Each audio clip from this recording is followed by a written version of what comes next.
haces ahí, Nico? Bueno, estoy ahí con Eduardo Amadeo. ¿Qué es eso? ¿Dónde es? Bueno, hoy hubo reunión de la Comisión Conjunta de Presupuesto, Hacienda y Finanzas en la Comisión de Diputados, donde están discutiendo el acuerdo con los holdouts. Y invitaron a un conjunto de técnicos a exponer y tuve el honor de ser invitado. Así que estuvimos charlando de eso. Bueno, contá acá lo que... Lo primero me parece que es interesante es lo institucional, que estos temas se discutan a nivel técnico, con mucha participación de los diputados, muchos de los cuales no son especialistas en finanzas. Entonces, me parece que es una buena oportunidad para tener esos debates como los que uno ve en C-SPAN, en Estados Unidos. Y luego yo te diría que hay dos planos para discutir esto. Uno es la competencia deportiva de quién consigue la quita más grande, ¿no? Yo veo al kirchnerismo muy enfocado en nosotros teníamos una quita más grande. Claro, es como decir, es un precio que no existe, porque una quita en una propuesta que no llevaron adelante, ¿no? El kirchnerismo tuvo la excusa de la cláusula Rufo para no negociar, negoció, se tiró para atrás, etcétera, durante 2014, ¿te acordás ese día? Sí. Ahora, durante todo el 2015 no había cláusula Rufo. Y Kicillof dice que estuvo negociando y que tenía una quita más grande, pero no la consiguió finalmente. Entonces no tenía una quita más grande. Pero eso es deportivo. La realidad es que hoy la Argentina está a las puertas de salir del default. Es algo muy importante. Vos sabés que hace muchísimos años era normal que los países entren en default. En los 80 la situación en el mundo fue difícil. Ahora, desde los años 2000 para acá, la cantidad de defaults en el mundo fueron muy poquitos. Hubo solo dos países de ingresos medianos altos que tuvieron defaults, que fueron Argentina y Grecia. Solo dos. Y lo más curioso de la Argentina es que estuvo 14 años con una parte de su deuda en situación irregular y desde 2014 con una gran parte. Porque, ¿Perú cuánto había estado cuando estuvo en default? No, mucho menos. Fue, digamos, con la crisis de la deuda de los 80, cuando dejaron de pagar a Argentina, Brasil, Venezuela. O sea, entre el 81 y el 83 se produjeron la mayor parte de esos defaults que se terminaron de arreglar a comienzos de los 90.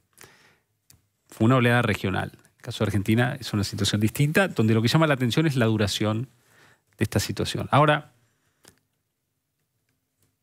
para analizar el tema yo creo que hay que pensar en los costos de los defaults.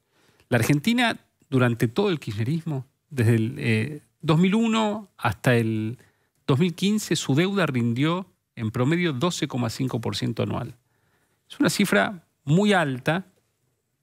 ¿Comparada con lo que rendía Brasil, Bolivia? Sí, exactamente, que andaban por 6, 7. Y durante muchos años la Argentina no tenía indicadores macroeconómicos malos, al menos en términos de lo que hace a la capacidad de pago. El superávit externo, la deuda, el superávit fiscal.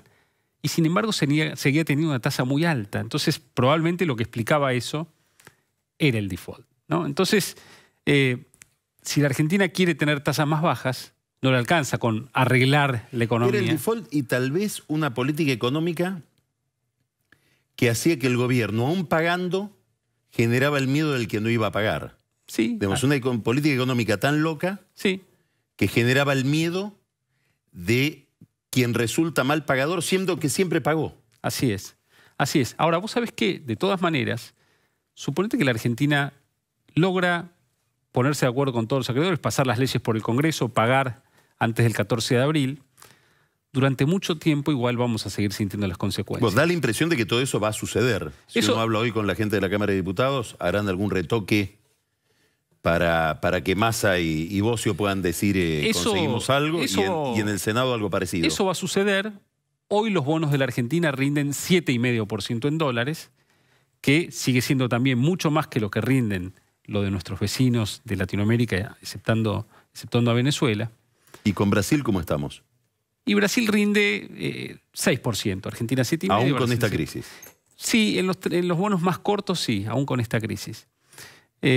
Ahora, por mucho tiempo, Argentina seguramente va a seguir rindiendo un poco más que los demás, porque la distancia hacia el default, es decir, en la medida en que uno estuvo cerca de un default...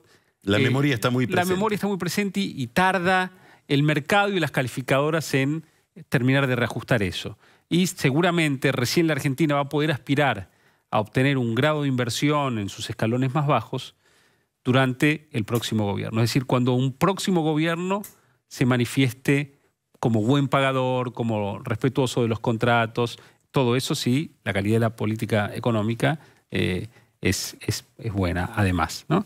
Entonces es muy importante, y es importante entender entonces el ciclo que va desde lograr tener tasas de interés bajas, porque eso trae más inversión, la inversión trae más crecimiento, el mayor crecimiento trae más empleo, menos pobreza, y se trata de eso. Vos estás hablando de la tasa de interés de endeudamiento público.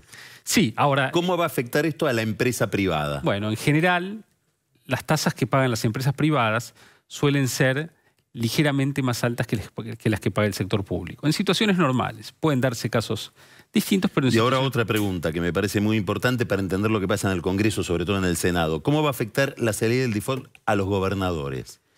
Bueno... Sobre todo al peronismo que gobierna.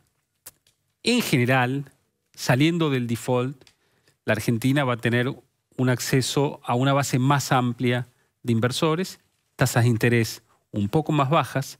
Ten en cuenta que lo que rinde hoy la deuda de la Argentina ya incorpora la probabilidad muy alta de que vamos a salir del default. Si eso no fuera a ocurrir, de repente los bonos de la Argentina estarían rindiendo 10% como rendían en la segunda mitad del año pasado, no 7,5%. Es decir, que si esto no se aprobase, no es que nos quedaríamos en 7,5%, volveríamos a 10 por lo menos. Sí.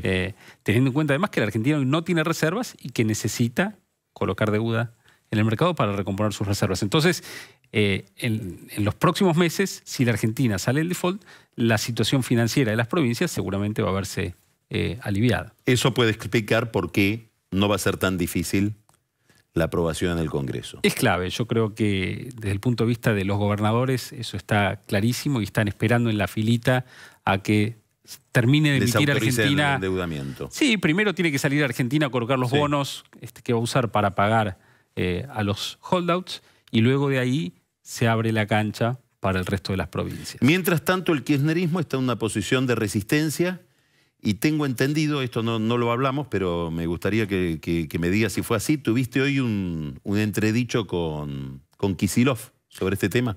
Bueno, sí, en la presentación en el Congreso. El más activo siempre, le tocó al resto de los expositores también, me habían precedido González Fraga y Blecher.